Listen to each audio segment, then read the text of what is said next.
Salut à tous et bienvenue pour ce 8e numéro des rétrospectives NBA 2025, série durant laquelle on revient sur les chocs tactiques de la saison.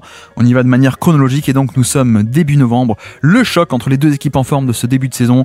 Les Warriors qui viennent de taper Boston chez eux, le champion en titre contre les Cavs invaincus encore à l'époque. Et on commence directement avec le style de jeu. La nouvelle attaque des Cavs, vous voyez un panier facile au niveau du cercle, en tout cas faute et de lancer franc. Et ça part de quoi? Ça part d'une action. Ici, un peu un leurre, jeu à deux, Jarrett Allen, Garland, mais surtout, donc, une action qui se passe côté gauche. Côté faible, on a Draymond Green qui va devoir dézonner et venir aider au panier, c'est un peu lui qui doit aider au panier. Mais donc, quel est le contre-move de la part des Cavs? C'est qu'on a des rotations off-ball de le shooter sur l'aile, Mitchell, qui va glisser dans le corner, et dans le corner, ça va glisser au panier. Quel est un peu le but? C'est que, justement, une défense côté faible est censée un peu dézonner, donc aider end recover et revenir sur l'attaquant.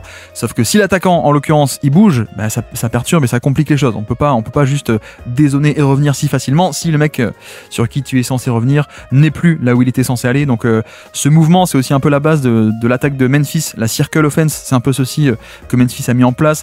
C'est ce côté perturber les rotations et en fait un contre-move aux défenses de plus en plus proactives et dynamiques. Donc voilà, l'attaque des Cavs. Kenny Atkinson aussi en parlait, le côté, le spacing, c'est pas que du 3 points, c'est aussi comment est-ce que tu animes donc les cuts et les mouvements pour libérer telle zone ou telle zone.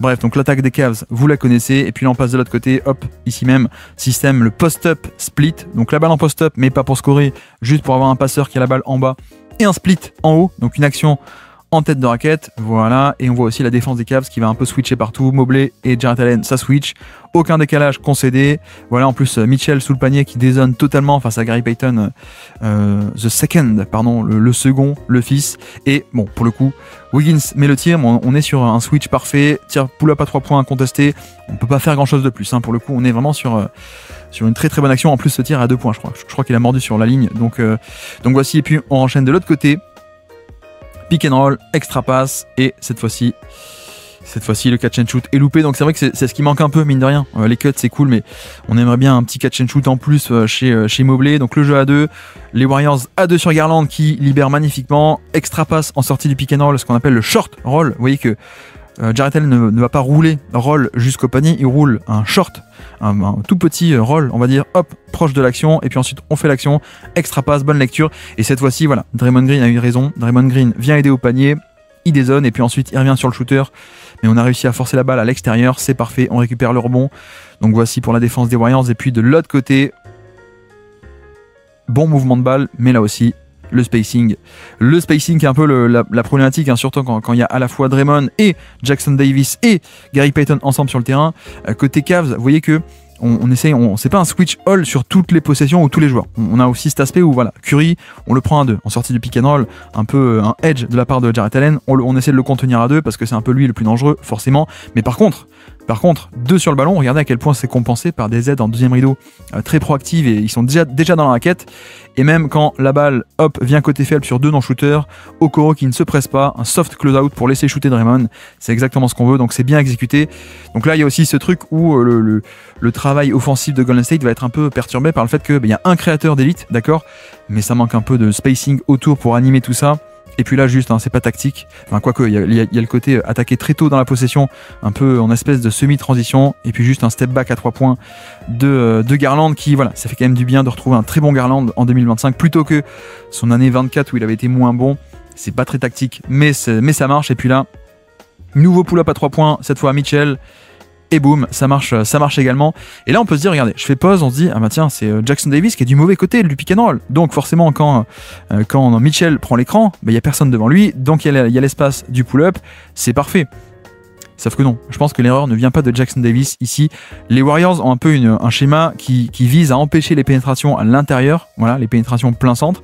Donc, notamment sur pénétration ou sur pick and roll, l'idée c'est plutôt d'orienter vers la ligne de touche, vers l'extérieur. Et là, en l'occurrence, Wiggins ne se positionne pas assez activement et proactivement ici pour barrer la route et pour orienter Mitchell à driver main droite vers là où l'attend Jackson Davis. Donc là, je pense que l'erreur est plutôt de Wiggins qui exécute pas assez bien la ice defense, le côté orienté ligne de touche. Et donc ça fait un nouveau pull-up à 3 points pour ces Cavaliers. Et puis on repasse de l'autre côté.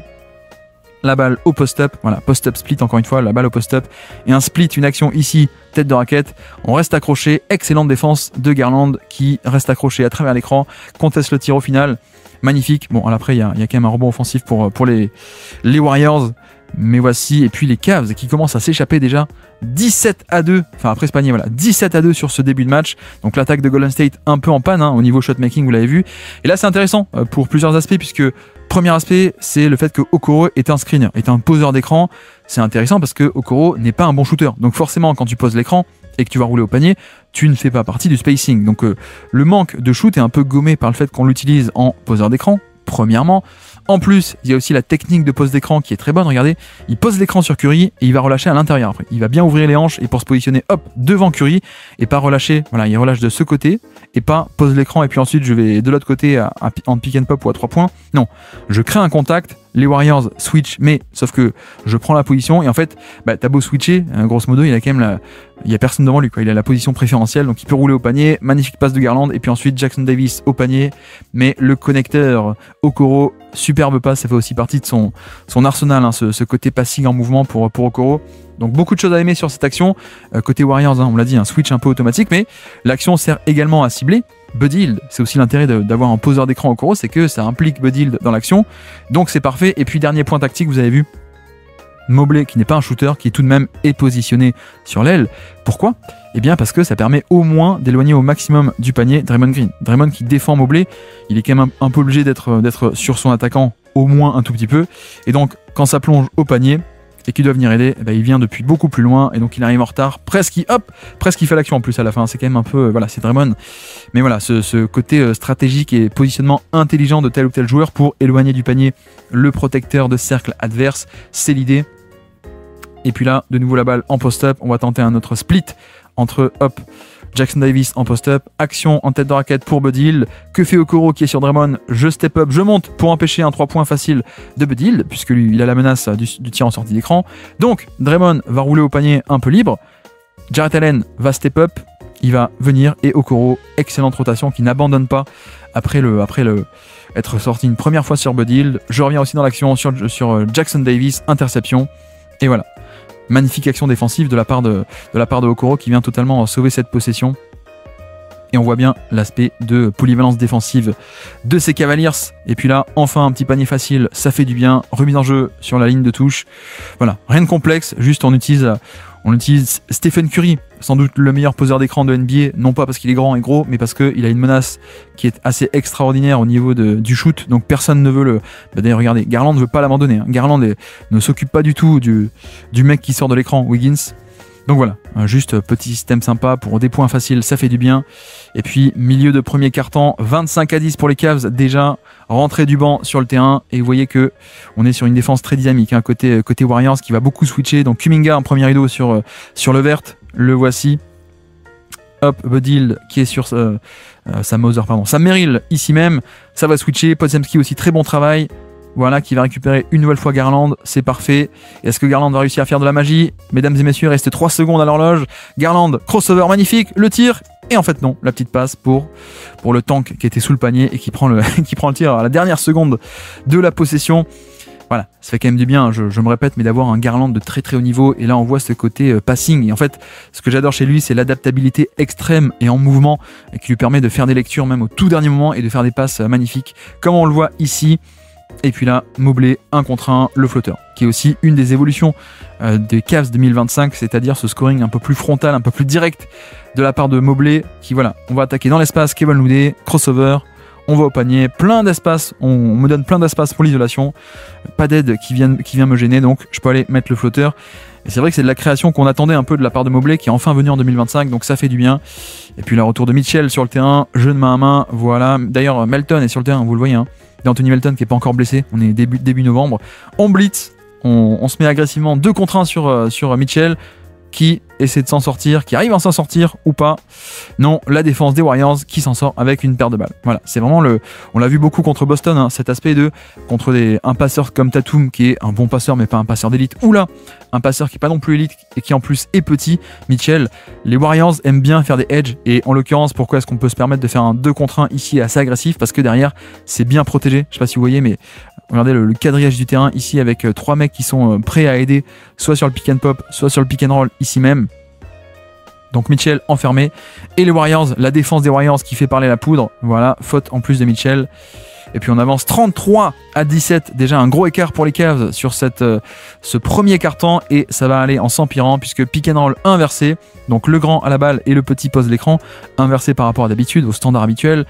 Notre ami Sam Merrill qui pose un écran assez plat. Vous voyez, pas d'un côté, pas de l'autre. Un écran plat, flat comme on dit. Et excellente passe, Mobley, 3 points. Boum. Voilà. Et niveau défense, hein, regardez un peu niveau défense. Buddy il va essayer de switcher sur le gros, mais Kevin Looney un peu en retard pour switcher sur le petit qui pop à 3 points. Et puis avançons, déjà quasiment 20 points d'écart en fin de premier quart-temps. On est à 39-22 pour les Cavs qui sont en train de plier ce choc tactique dès le tout début avec un énorme premier quart-temps. Isolation, Mitchell face à Podziemski. Oh, le changement de direction, extra passe. Et heureusement, les Warriors veillent au grain. Mais là, on avait quand même une sacrée démonstration de la part de Mitchell. Juste un peu dommage qu'on n'ait pas un bon spacing peut-être pour l'exploiter. Mais là, hop, le crossover magnifique. On réaccélère de l'autre côté. La passe est plutôt, l'idée est plutôt bonne pour le coup. C'est juste qu'il n'y a peut-être pas assez d'espace. Et la défense des Warriors qui tient sur cette action en tout cas. Et on attaque le deuxième quart-temps et qui rentre, c'est le Joker, l'excellent Joker, celui qui va être un des meilleurs joueurs en sortie de banc de la saison. C'est notre ami Ty Jerome qui vient ici, qui va attirer la prise à 2 sur le pick and roll et vite relâché. Et la clé ici, vous le voyez, c'est un peu, regardez, il est sur sa main gauche, le ballon est sur sa main gauche. Regardez qu'est-ce qu'il fait, il va se réorienter de l'autre côté. Hop, je me remets comme ça, je me libère un autre angle de passe et je peux aussi passer de la main droite par-dessus.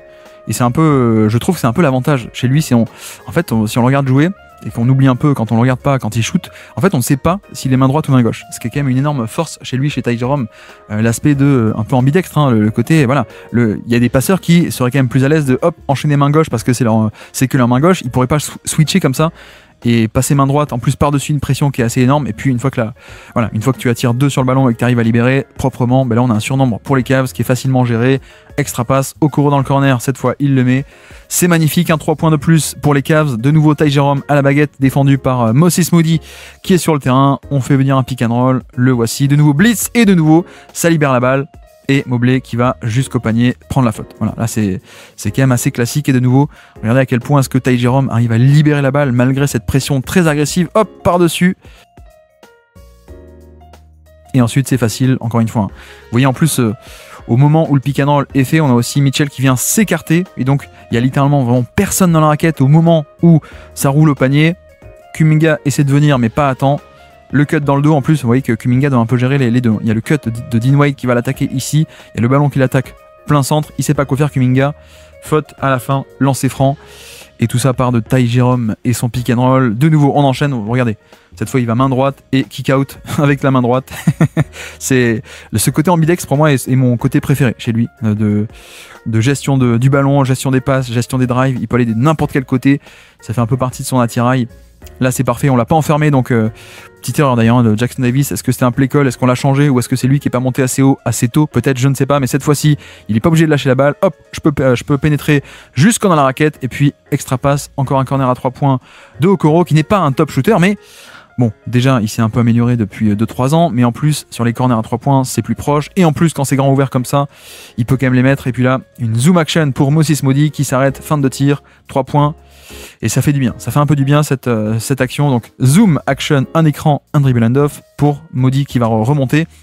L'idée c'est pas tellement de vouloir absolument que Moody score, l'idée c'est de cibler un peu Mitchell. On va tester un peu la défense de Mitchell off-ball. Un écran, un deuxième, il arrive un peu en retard donc il se jette sur le close-out, facilement éliminé et 3 points. Donc voilà, ça fait aussi partie du truc, c'est que les bonnes attaques sont un peu obligées... plutôt les meilleurs arrivent à cibler les mauvais défenseurs. C'est un peu le sel du basket actuellement en NBA. Et là un jeu à 2, alors malheureusement manqué à la fin.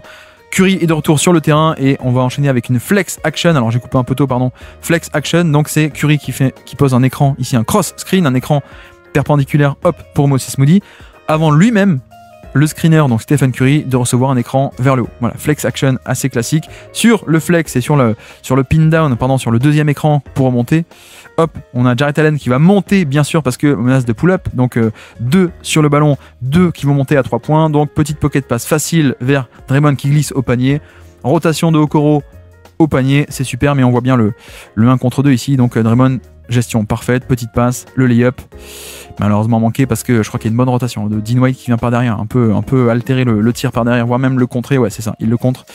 Mais voilà, niveau offensif, on a quand même cette belle animation des Warriors qui part du fait que Curry a cette menace à 3 points qui déclenche absolument tout, qui crée le décalage littéralement. Et puis là de nouveau à la baguette, notre ami Ty Jerome, extra passe, une fois que le décalage est créé, c'est qu'un jeu d'extra passe. Et en plus, il finit l'action avec un 3 points.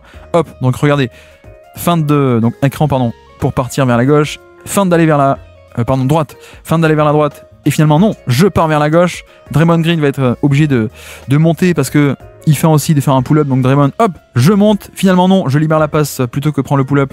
Je libère la passe, extra passe de Jarrett Allen dans le cœur de la défense vers Okoro qui close out de Curry, je l'attaque. Voilà, mais une fois que le décalage est fait, c'est facile hein, quand tu as ce genre de connecteur. Et à la fin, la relocation à la Curry d'ailleurs, mais la relocation de Ty Jerome dans le corner pour offrir une option de passe et mettre le 3 points. On est 60-30 pour les Cavs. 30 points d'avance déjà pour les Cavaliers. Il reste 6 minutes dans le deuxième quart-temps. Donc ce choc tactique est en train d'être vite réduit à néant. Heureusement, un petit Stephen Curry à 3 points, voilà, simple sortie d'écran. Et vous voyez que même là, Jarrett Allen sort, mais pourtant, même si Allen sort très tôt et conteste le tir très bien, Stephen Curry shotmaking, ça fait du bien et ça permet de passer à moins 27, seulement moins 27, c'est très cool. Évidemment, je suis un peu ironique, vous aurez compris. Et de nouveau, Ty Jerome, boum, le 3 points. On est vraiment sur la période de l'année où Ty Jerome est en train de s'affirmer comme ma carrière est en train de reprendre vie. Lui qui était plutôt un journeyman, là, après les passes, le 3 points, le shotmaking qui vient punir un dézonage défensif. Catch and shoot, c'est parfait. Et puis là, encore un excellent passing de Okoro qu'on utilise, vous avez vu, en tant que poseur d'écran pour le spacing et pour cibler Curry. Donc Curry ne veut pas switcher, je pense pas. Donc là on est sur un edge and recover, donc e-edge, mais il a pas le temps de recover. Quoique non, on est sur un switch, mais on a encore un switch où Okoro va au panier avant que Moses Moody puisse le récupérer. Donc on a encore la même problématique de finalement dans l'esprit ou dans le play call c'est un switch, mais sauf qu'il est pas, le défenseur n'est pas entre son attaquant et le panier. Donc ensuite c'est la débandade et encore une excellente extra passe pour Jarrett Allen qui rôde sous le panier. Voilà, c'est vrai que Okoro en poseur d'écran, c'est génial pour ça, pour le côté impliqué des petits et pour son passing également. Bon, vous avez compris, Ty Jerome, c'est son match, c'est son début de saison, c'est sa saison même, en tout cas jusqu'en playoff. On repasse à plus 22, 23 je crois, je ne sais plus. Bref, enfin une bonne action. Côté Warriors, vous la connaissez celle-là, c'est la short action. Donc qu'est-ce que c'est? Pick and roll ici même, mais plutôt que Curry qui passe par-dessus à Kuminga, on va faire un short, on va rétrécir le pick and roll, on va passer par un troisième homme, ici Draymond Green, qui a un meilleur angle de passe. Voilà, l'idée c'est que on passe pas directement par-dessus, angle un peu compliqué, on passe par un autre passeur qui a un meilleur angle ailleurs. Donc un jeu à 3, on peut dire un point d'appui, ce qu'on appelle short le pick and roll, c'est fait et c'est génial, ça permet surtout de battre les switches aussi, parce que là on a un switch qui s'opère, donc en fait hop, Kuminga va tenter de plonger au panier avant que Okoro ne puisse switcher, et en fait il fait à Okoro ce que Okoro a fait à Moses Moody à l'action d'avant, pour le coup. Donc voici un peu d'attaque, un peu de bonne attaque même côté Golden State. Nous sommes fin de première mi-temps, pénétration, Garland au panier et de faute pour Jarrett Allen. Là on est juste sur le côté pénétration, vraiment premier pas de Garland qui a retrouvé cette accélération, ce coup de rein, premier pas sur Wiggins, voilà, avec une feinte d'écran pour partir ici à droite, donc finalement l'écran est refusé. Pénétration, Draymond Green vient aider et vous avez vu, je ne sais pas si vous avez vu, mais Draymond Green qui saute parce que Garland a fait mine de hop, je vais shooter, donc Draymond Green saute et en fait non, je réaccélère, je fais un dribble de plus. Voilà, vraie création de décalage un peu à partir de rien de la part de Garland qui a été un des meilleurs passeurs, un des meilleurs créateurs de jeu de cette saison 2025. Et puis ici Curry qui lui par contre c'est pas des switches, il se tape des prises à deux, vous la voyez bien. Les Cavs aussi qui vont hop, regardez, qui vont orienter aussi ligne de touche, eux aussi, donc ice defense, on te laisse pas à l'intérieur, on te laisse pas aller à l'intérieur, pardon, je mange des syllabes, la voici, on t'oriente pour l'extérieur, Jarrett Allen te récupère, Garland reste sur toi, 2 contre 1 sur le ballon et c'est compensé parce qu'on a en bas de la raquette le vert et en haut de la raquette même on a un tag de la part de Okoro qui hop je tag un peu Kuminga et je le fais parce que je peux abandonner Draymond Green. Donc le manque de spacing, encore une fois, l'action est totalement neutralisée, voilà. Et ça se termine avec isolation de Kuminga qui va tenter d'attaquer Jarrett Allen, il va au panier et je crois que c'est une faute ou alors je ne sais plus, j'arrive pas à voir sur l'action pour le coup, ou alors fin des 24 secondes, ou faute offensive même, je crois, faute offensive, donc excellente séquence défensive ici même, et puis le retour du pick and roll à 2 avec cette fois Ty Jerome en poseur d'écran, toujours pareil, hein. Le but c'est d'impliquer Stephen Curry sur ce genre d'action, donc on vient le cibler, voilà, pose d'écran, on s'écarte vite, le switch se fait où Curry va sur Garland, mais Wiggins est un peu lent pour aller sur Ty Jerome qui s'est vite écarté, c'était fait exprès, donc il a l'avantage. Et il conserve l'avantage avec son style de jeu totalement désarticulé. Je comprends pas que niveau biomécanique, je comprends pas hein, ce joueur Ty Jerome pour le coup, ça va, c'est assez cool pour le coup. Et voilà, il peut finir des deux mains, il peut passer des deux mains, il peut driver des deux mains. Le côté ambidextre, on en a déjà parlé. Et puis là, magnifique système. Je pense qu'on peut faire pause à ce moment-là et on peut comprendre pourquoi est-ce qu'il y a actuellement 35 points d'avance. Voilà, Jarrett Allen, action organique, tout seul dans la raquette. Personne autour, il n'y a que lui dans la raquette pour un dunk facile. Donc l'action, elle part de quoi? Elle part d'un double pick and roll ici, double drag, un écran ici, Jarrett Allen et notre ami Ty Jerome également. Et puis en plus, on vient libérer l'espace. Donc Okoro commence en tête de raquette et pile quand le pick and roll se fait, hop, je me réécarte. Et donc en l'occurrence, c'est pas comme s'il était déjà sur l'aile ou s'il avait déjà été sur l'aile dès le début de l'action, Buddy Hield aurait dit attends. Bon, il est sur l'aile, mais je le crains pas, je peux descendre tranquillement. Je suis face au jeu, je vois venir, je descends. Là, la notion de mouvement et de cut et de mouvement, oui, fait que Buddy Hield, il suit son mec et donc il n'est pas totalement réactif pour descendre sur la rotation. Et puis pareil, Kuminga se dit bah non, c'est pas moi le low man, il y a aussi Buddy Hield peut-être qui est par là, donc mince, je loupe la rotation également.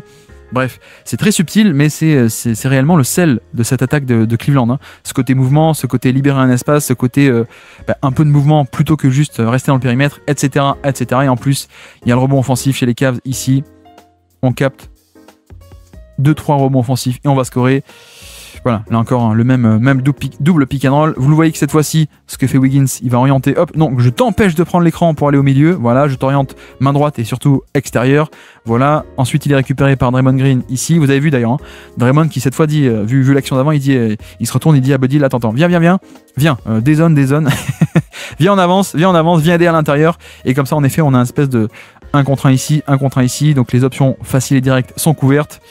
Draymond qui dit à Buddy Hield quoi faire, ça kick out à l'extérieur sur le shooter, mais un shooter qu'on est content d'abandonner. Hein. Il vaut mieux que Buddy Hield couvre le roll plutôt que le 3 points. Cette fois, on l'a bien compris.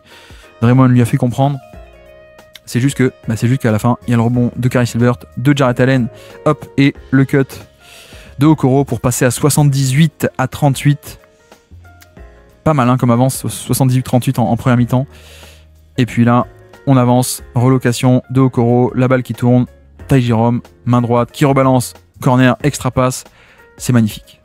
Et puis de l'autre côté, toujours fin de première mi-temps, ça fait du bien, un petit système pour un panier facile, ça c'est cool. Et c'est vrai que globalement c'est un peu ma frustration, alors je décris, un pick and roll, Kuminga, balle en main qui va attaquer en pick and roll à la fois notre ami Ty Jerome, mais aussi Caris LeVert, puisque Caris LeVert là sur l'écran ne veut pas abandonner Buddy Hield parce qu'il se dit bah non, Buddy Hield, shooter à 3 points, j'ai pas envie de l'abandonner, donc ce qui fait que Kuminga a un écran et peut débouler dans la raquette, et puis tout ce terrain ici a été libéré, vous voyez que personne sur l'aile.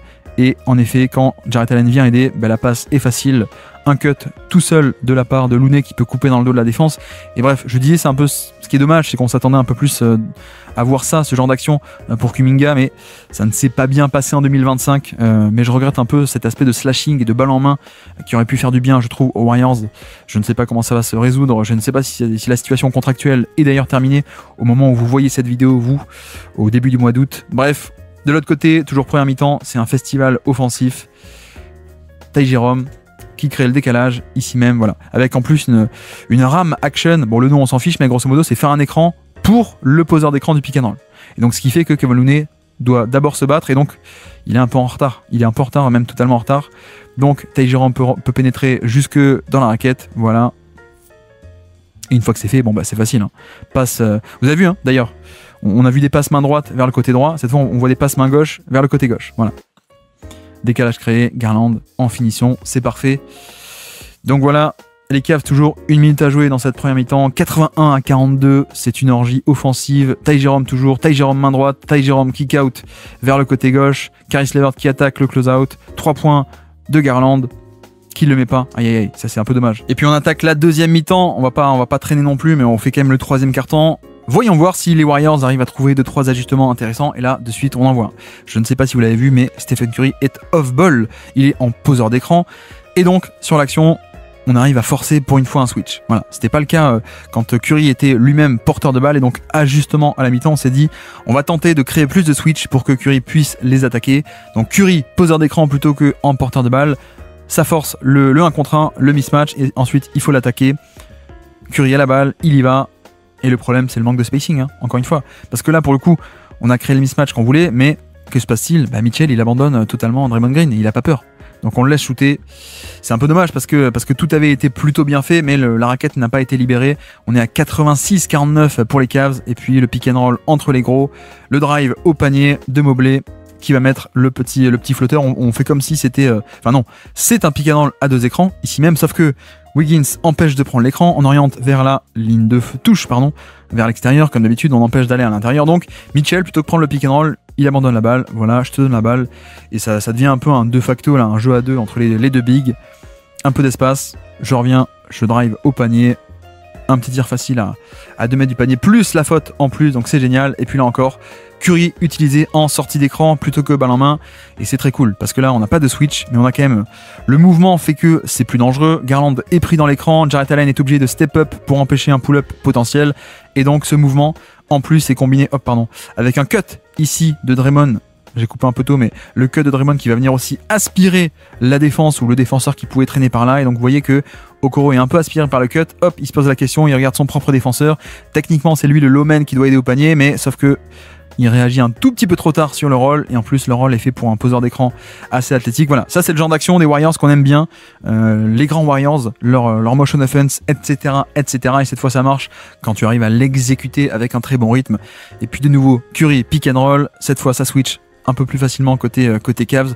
Voilà, Jarrett Allen sur Stephen Curry. Bon, faut dire aussi que quand on est déjà à plus 40, il y a un peu moins de risques. Donc forcément, je pense qu'il y a un aspect de allez, on switch, on va concéder des 1 contre 1 parce que c'est de manière un peu sur la rentabilité, c'est quand même plus faible la rentabilité des 1 contre 1. Donc au final, il y a peut-être ce calcul aussi de se dire à plus 40, allez, on va tenter de engluer un peu l'attaque et pas leur donner des décalages et pas leur donner donnons-leur des switches, ils peuvent nous battre, mais ce sera pas grave, il y aura pas assez de temps pour revenir. C'est un peu l'idée à mon avis. Et là d'ailleurs, on voit que voilà, il y a rien qui marche côté Warriors, on n'est pas sur un bon soir du tout, donc on ne va pas nous traîner nous non plus pour ce décortiquage. Très bon cut dans le dos, mais Mobley au panier, intimidation, la passe un peu mauvaise, les mains un peu glissantes de Jackson Davis qui s'en veut évidemment. De nouveau le pick and roll, le jeu à 2 en tout cas, non, feinte, finalement c'est Gary Payton qui va débouler dans la raquette, un petit flotteur, bon ça fait du bien, un peu d'attaque qui vient d'ailleurs pour le coup. un petit shoot de Gary Payton, voilà. Et puis là, de nouveau, une mauvaise passe, une mauvaise décision de Stephen Curry et des Warriors qui n'étaient pas en forme sur ce match. Voilà, perte de balle, juste une passe très mauvaise pour le coup, parce que, ok, on attaque le plus tôt possible, il fait le décalage, Jarrett Allen va venir aider, donc il se dit Garland va coulisser, sauf que Garland revient très très tôt sur le corner, donc en fait, là, Curry déclenche la passe alors que Garland est vraiment sur la trajectoire. Donc, bref, je pense un match très vite à oublier. D'ailleurs, on va pas tarder non plus à conclure cette rencontre et cette vidéo également de notre côté. Juste 2-3 actions pour finir. Un petit pull-up, ça passe sous les écrans. Donc Mitchell, hop, ça dégaine. Voilà. La force de frappe aussi de ces Cavs, c'est ça. C'est les pull-ups à 3 points de Garland et de Mitchell. Ils ont un peu moins de drive que des Doncic, que des LeBron, que des Harden, Prime, etc. Mais il y a ce côté menace sur les écrans du pull-up qui fait que ça crée ce décalage de base. Et puis là, côté Warriors, 5 out offense. Curry qui prend la balle, non, feinte, on re-enchaîne avec Gary Payton, kick out dans le corner, 3 points, cette fois il le met, Draymond, mais encore une fois, côté défense, Okoro qui l'abandonne, et on est totalement content de laisser ce tir-là, pour le coup, c'est ce qui a été fait tout le match, et on voit que, contrairement à Boston, il y a quand même beaucoup moins de joueurs des Warriors qui ont un shoot sur ce match. Autant à Boston, il y a eu un plan de jeu tactiquement qui était très intéressant, mais il y avait aussi surtout pas mal de bons shooters, notamment Moses Moody qui avait plus joué. Là, Moses Moody joue pas, il est sur le banc et on a surtout en même temps au moins à chaque fois 2 ou 3 non-shooters sur le terrain et on se rend compte que bah non, ça marche pas. Et puis là de l'autre côté, 5 out offense, mais côté Cavs, crossover sur Draymond Green qui pense qu'il va y avoir un écran, donc il anticipe un petit peu trop. Donc crossover, je parle de l'autre côté, Draymond n'est plus en face et puis ensuite je peux aller au panier. Et vraiment excellent. Il utilise bien ses grandes enjambées ici. Donc là, Draymond revient en position, regardez, hop, petit saut d'appui, hop, grand saut d'appui, et ensuite double prise d'appui. Et alors qu'il n'est pas du tout bien orienté, il a les jambes qui font face vers ici, mais le corps est censé aller vers là. Mais en l'air, la taille par-dessus. Bref, on commence on commence définitivement à s'échapper. Curry, isolation face à Jarrett Allen, il le dépasse. Il va au panier. Voilà, c'est plus facile et c'est aussi rendu possible par le fait que qui est-ce qu'on met, regardez. Dans le dunker spot, on met un grand, donc Okoro, un peu petit, peut pas gérer ce 1 contre 2. Et puis ici, regardez, comme on disait tout à l'heure, ça switch le pick and roll, on concède le mismatch. Et évidemment, cette fois, Curry va pouvoir aller au panier. Un spacing un peu meilleur. Et d'ailleurs, Draymond n'est pas dans le corner où ça peut facilement faire un balayage ici et venir aider au panier. On le met sur l'aile, comme ça Mobley est coincé sur l'aile. Et donc, regardez, il peut pas descendre à temps sur le drive pour aider au panier. Donc, Mobley coincé sur l'aile. Et c'est Okoro qui doit défendre le panier. Plus petit, donc il n'y arrive pas. Mais on est vraiment sur cette stratégie ajustement de deuxième mi-temps, où on est déjà à plus 40 ou plus 30.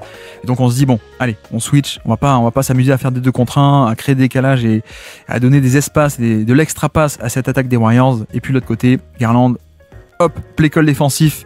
Cette fois-ci, excellent edge de la part de Draymond. Bonne réaction qui monte sur le passeur. Et c'est vrai que Garland, là, ne libère pas le balancier ou que ça. Très bonne main défensive, Draymond. Interception. On part de l'autre côté. Kuminga, sortie d'écran pour Curry. Un 3 points ouvert. Non, il le prend même pas. On essaie de lui rendre. Il va au panier. Voilà. Ça, c'est un peu les Warriors qu'on aurait aimé voir, pour le coup. Et qu'on voit pas. Et pourquoi est-ce que ceci est rendu possible? Regardez. Qu'est-ce qu'on a côté faible? Qu'est-ce qu'on a dans le corner? On a Buddy Hield. Donc c'est quand même pas pareil. C'est quand même pas pareil d'avoir Buddy Hield d'un côté, côté faible et côté fort même, on a Wiggins. Donc les aides depuis les corners ne marchent pas aussi bien. Et puis le big Jarrett Allen est également en haut. Il est coincé en haut, il est pas en bas. Donc il peut pas aider au panier à temps. Donc voilà, c'est un peu, on s'attendait un peu plus à ce genre de choses pour le coup sur ce choc tactique entre Warriors et Cavs, les deux équipes de ce début de saison. Là un joli petit système juste pour le fun, mais je crois qu'on a commencé à faire rentrer les remplaçants des deux côtés d'ailleurs. Très bon cut ici de Kuminga qui va au panier. Et puis je crois qu'on va finir un peu sur cette action, il me semble, si je me souviens bien. Hop, Mobley, piqué dans l'inversé avec Sam Merrill comme en première mi-temps. Buddy Hield qui cette fois ne vient pas. Bref, comme dans du beurre, le match est plus ou moins fini. Je pense qu'on peut même dire totalement fini. Une dernière action peut-être, allez, pour le plaisir, une dernière action. Mobley, feinte de dribble and off, je pars au panier et je vais conclure agressivement. C'est peut-être ça pour le coup, on pourrait le voir plus. On l'a pas vu tant que ça cette année, mais c'est quand même assez agréable et ça vient, là encore, ça vient profiter de la menace à 3 points, le fameux pull-up de Mitchell qui est dangereux. Donc la défense, quand Mitchell vient sur le jeu de main à main, hop, je sors dessus et donc feinte de dribble and off, je pars de l'autre côté, pas de défense. Le dunk féroce, on va s'arrêter là. On est déjà à 115 à 91 pour les Cavaliers dans ce 4e quart-temps. Voilà pour ce décortiquage tactique. Pas forcément un grand match, mais on a vu l'attaque des Cavs qui a été implacable, vous l'avez vu. On se dit à très bientôt pour un prochain décryptage tactique. Ciao!